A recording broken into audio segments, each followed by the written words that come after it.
Hi, ako si John Ray. Nangarap makapag-Japan dahil sa pagsisikap. Natupad ang aking pangarap. Ngayong araw may pupuntahan kami. Tara, samahan niyo ako.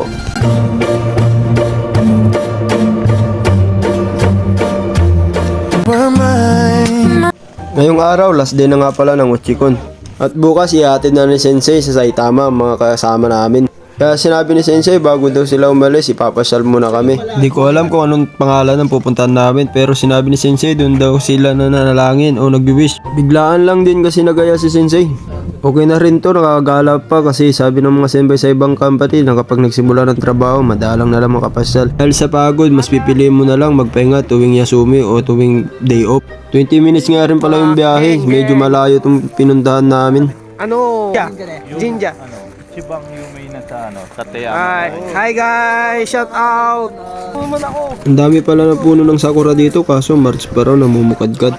Tapos may mga nagtitinda din pala ng pagkain dito. Bumili ako ng pan sa halagang 200 yen o pag kinonvert mo sa peso, 76 pesos. Okay naman yung lasa at malaki kaya yung 76 pesos sulit naman. Bumili din pala kami ng price sa halagang 500 yen pag kinonvert mo sa peso, 190 pesos. Medyo mahal pero okay naman yung lasa. Gusto mong magba-Japan, punta ka na dito. Ay, hindi po na Japan to, Manila pala. Pasay. Hindi ko alam na may pupuntahan tayo. Ano pre? Black shoes? Ikaw pre, chinelas. Kanina nga palang bumibili kami ng pan, tinanong kami kung anong flavor. Yung cheese ba o yung may monggo, tapos sinagot namin, "Hi, daijoubu desu." Tapos dito nga pala, nagpa-video ako, kaso iba yung binidyoan niya.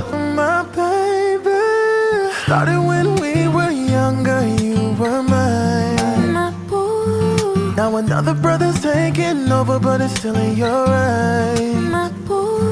Even though we used to argue, it's alright. Katapos nun, inaya na kami sa may wishing well. Winish ko na lang dito ang good health ko at more blessing to come. At nagpasalamat na rin pala ako gan dahil di niya ako pinapabayaan at binibigyan niya ako ng kalakasan araw-araw.